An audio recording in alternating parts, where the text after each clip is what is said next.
we go to his son's baseball game. He pulls out a container, strawberries, chocolate covered At strawberries. a Little League baseball game. Yeah. And he proceeds to dip the strawberries in whipped cream and wants to hand feed me. His ex-wife is just looking at me, and at the time I did not realize she was actually feeling sorry for me because she knows exactly what I was going through. But how do you explain this person who has done this romantic gesture is a monster at home?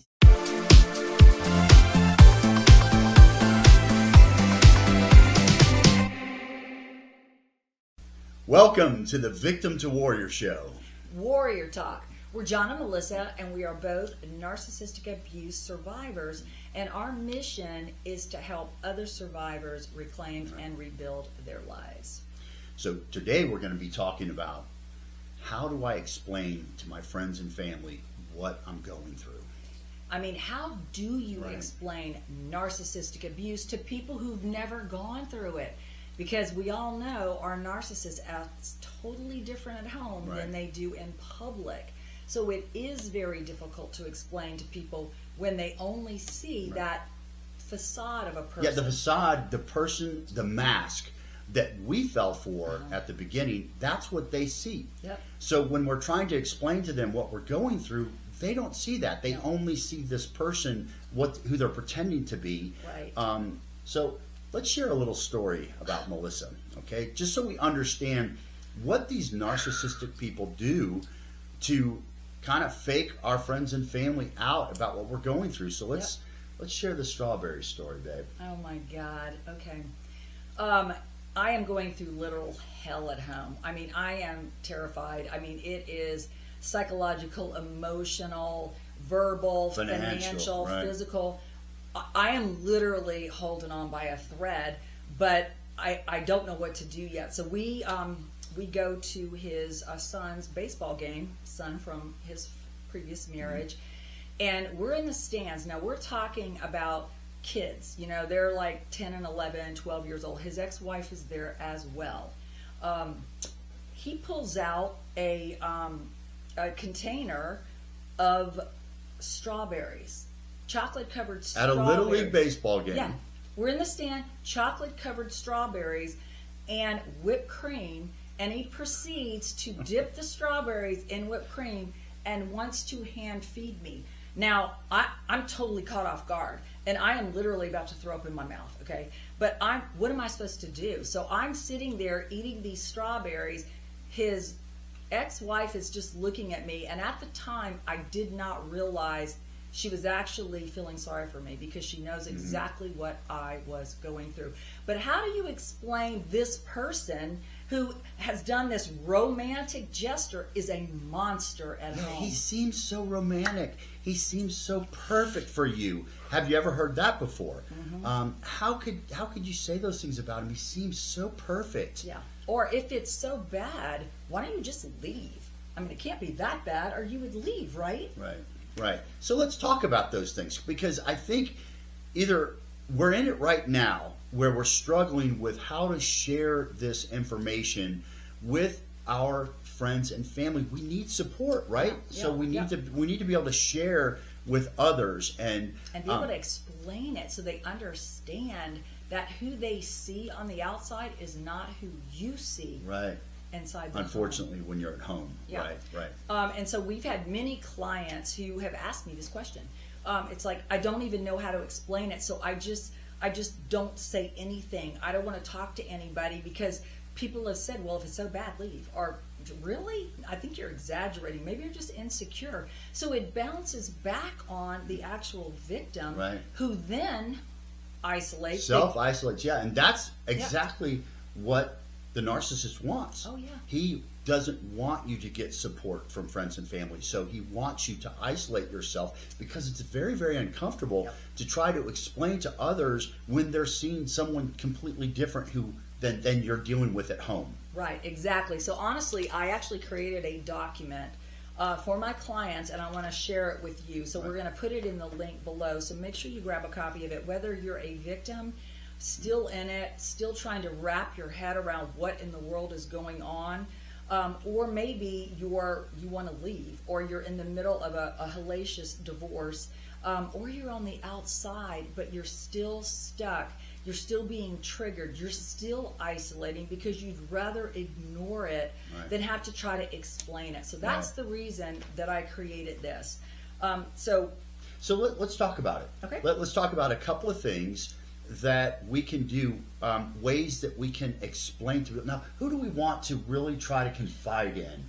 Is there a way to decide? Because, we might have lots of friends and family that we could confide in, but how do we decide the best person to really, if we're going to take one person? It's got to be somebody you trust. Right. It's got to be somebody that you trust, that you love, who loves you, who's supported you along the way, who reached out to you when you started isolating yourself, or maybe you were being forced to isolate by your abuser. Now, you want to make sure that it's not someone that's friends with your narcissist either, like we call it a flying monkey, but someone that could go back and say, oh, this person's talking about you or whatever. No. You don't want that. You want someone... This is someone on your side that you need their support. You need them to help you along this journey, because it is so difficult to do it alone. I know both John and I didn't have that olive branch. It was embarrassing for John to try to explain it to other guys.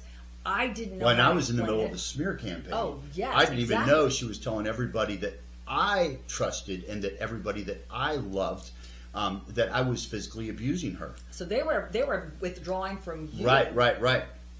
So being able to reach out to people that you trust and love and share things, and if you're a victim and you're in it or trying to get out of it, or you're on the other side and you are still struggling, or maybe you are one of those loved ones, you are one of those friends, and you see it happening, you just don't know what exactly is going on or what to do. So we're talking to both of you, and that document, it contains both parts of this. So let's talk about if you're in it right now. Okay. So how would you get the process started? Well, describing it to people that care about you, a narcissistic abuse most of the time doesn't involve physical violence. It does in cases, believe me, but the marks are not visible. It's psychological, it's emotional, it is so trauma, it's financial abuse too, so it's not always visible. So you need to describe what you, if you're the victim, what you are going through or what you went through. What was it? Was it all of them like it was for me, or was it the emotional, the psychological, just demeaning you, tearing down your self-esteem, making you feel worthless? You need to be able to identify what it is that you are feeling to describe it to someone else. So if it is psychological or emotional, I mean, that involves gaslighting, emotional manipulation, devaluation, love bombing, and deprivation, alternating between the two to totally keep you off balance. It erodes your self-worth. It really does.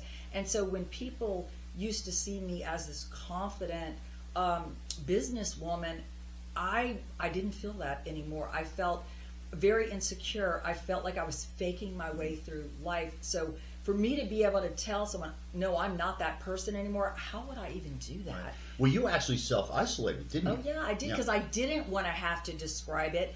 I didn't want people to know that my personal life was crumbling, and I really didn't even know why. I thought I was married to like Dr. Jekyll and Mr. Hyde. How do you explain that to somebody? It's impossible. This will help you. Like you just said, isolation is common. You want to avoid talking about it. Maybe you're scared to talk about it. Maybe you are you're fearing that your narcissist might find out about it. That's why you've got to make sure that it's somebody that you trust. Definitely. And I think what you might find out is especially if it's someone you trust and knew before the relationship. I think that's kind of important too. Oh yeah. That person might say, you know what? I thought something might be wrong. Yeah. And then all of a sudden you have a confidant, someone that you can really talk to, but you'll never know unless you extend that olive branch, like you said. Absolutely. You just don't want to go through this alone. Seriously. And that example you just gave is exactly what one of my best friends said to me. It's like, you know what, I knew something was wrong. I didn't know what it was. I didn't want to pry. You know, people don't want to be, some people want to be nosy, but most people don't want to dig into your business. And if you don't offer it, they're going to stop asking you. So being able to actually articulate it will help you explain it to someone who's not gone through this, Right. who only sees that facade of a person.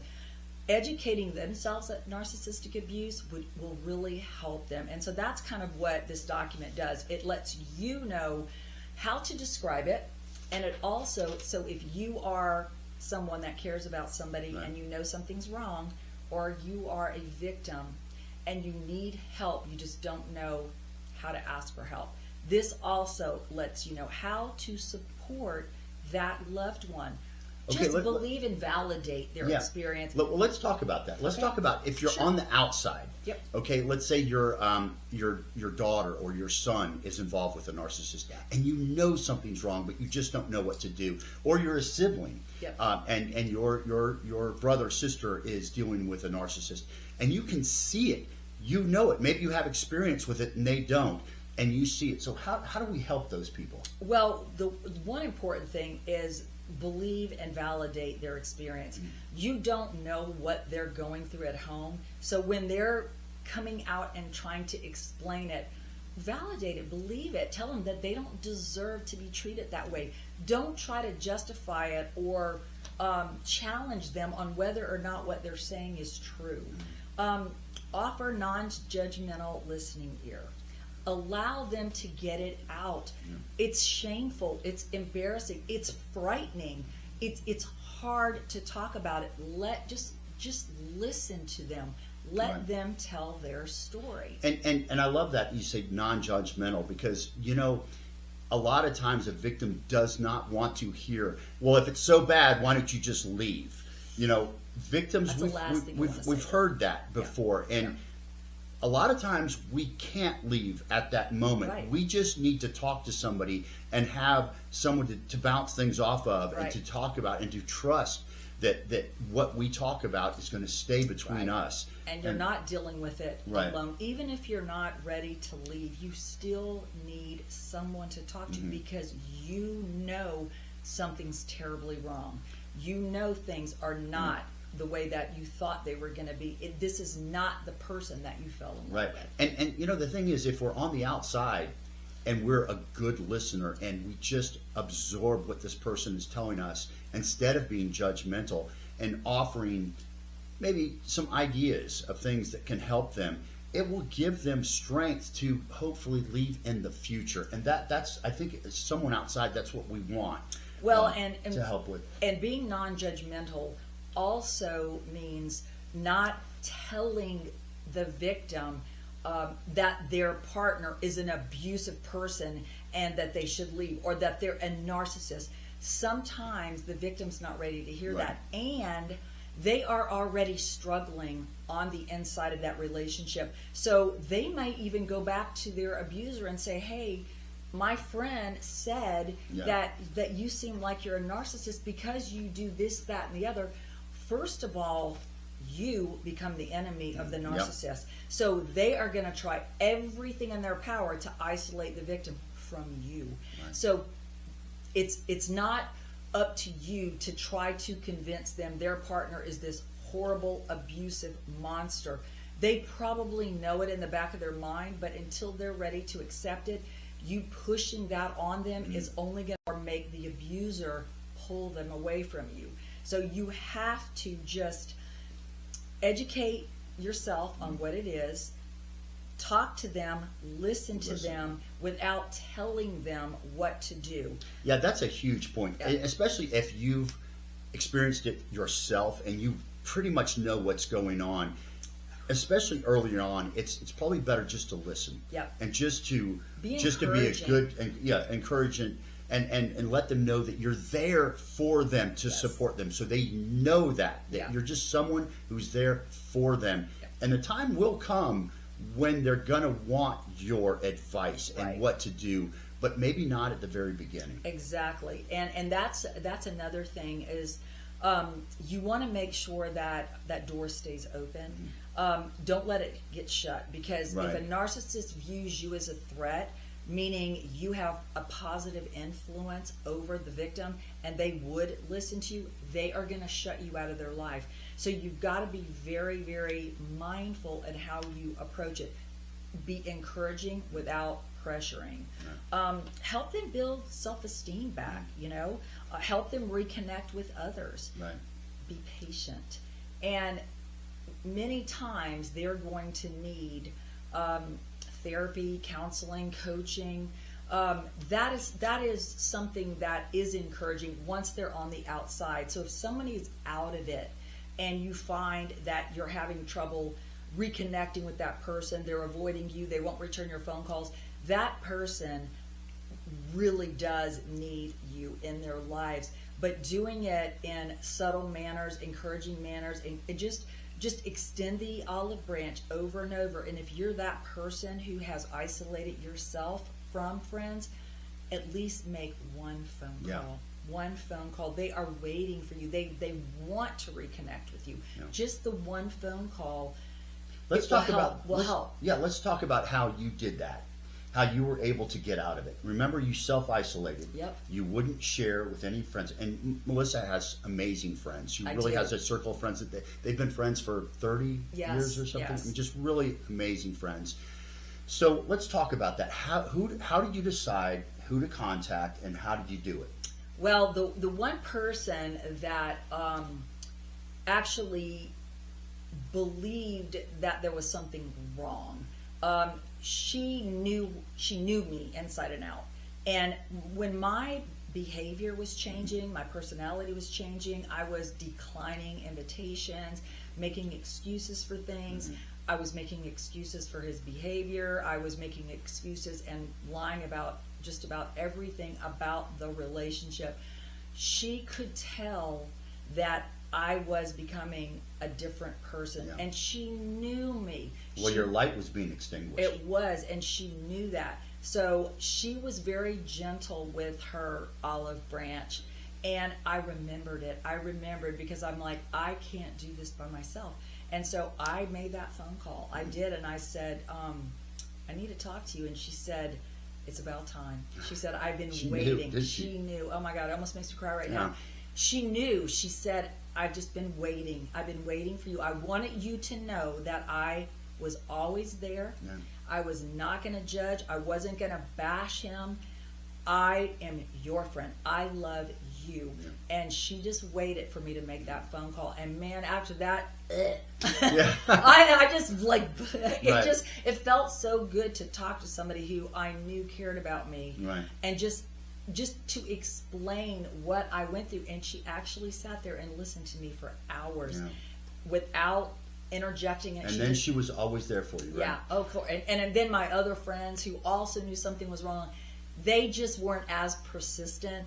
But fortunately, we're all his best friends. Well, once the story got out, everybody kind of knew. Yeah. And then all of a sudden, then it started making sense. Yeah, you had a huge support group at that point. So think about who you feel would really understand what you're going through and probably knows you as well as you know yourself and maybe understands. They've reached out multiple times. Yeah. So make that first call. Make yourself a goal right now that you're going to make that call, and as soon as this podcast is over, pick up the phone. Yeah. Don't send a text. No. Yeah, I think hearing someone's voice where they're really connecting, that's much, much better. Just pick up the phone, call that person, and just say, hey, I need to talk to you. Do you have a few minutes? Yeah, that's all you have to say. And just please do that. If you have any problems with that or just need some help doing that, leave us a comment. Yeah. And so we're going to, as Melissa said, we're going to put this document in the description below. We'll put the link there. You can click right on it and download it. Yep. Download it. Whether you are the victim and you just don't know how to reach out to other people, or you know someone who's a victim and you just feel like you need to be there for them. Right. This is going to help you too. So just a fantastic document. Yes. Now also, if you're the type of person you just don't feel strong enough right now, you've been in this situation for a long, long time. You've been emotionally abused, physically abused, financially abused, what have you, and you just don't feel like you have the strength to pick up the phone and make that call, call us. Yeah. Okay? Yeah. Set up a call. We will listen. We Yeah. understand Yeah. exactly We've been through what it, feels so like. you don't have to worry about Trying to explain no it. judgment, Yeah. nothing like that. We can help you to get the strength, because a lot of times making that first call is the hardest call to make. But once you can make that especially call, if there's been a long Yeah. time, Yeah, years since at you've best, right. actually connected with people that you love, because you're isolated. Right. It is very Yeah. hard. The longer it goes, the harder it is. right. So I'm going to put Melissa's link in the description below too, so you can book a call with her. And if it's your first call, I want to offer you a discount Yeah. to do that. Just so you can make that call, okay? We'll put that discount Yeah, we'll link. put that in there. Yeah. Just make the call. If Set you it up with just Melissa. want to talk to somebody who understands what it feels like, Please do something. Don't continue as it is. Suffering in silence. Suffering in silence. Yeah. Exactly. Yeah. Exactly. Yeah. No more suffering in silence. Right. That's what this podcast is all about, is Yeah. to try to educate, yeah. and So try to help you get to a better place. yeah, so you haven't subscribed, please do, because we put a new podcast out every single week. Like it, share it. Right. And like John said, any comments, put them in the comments below. And thank you so much for following us. And we'll see you on our next podcast.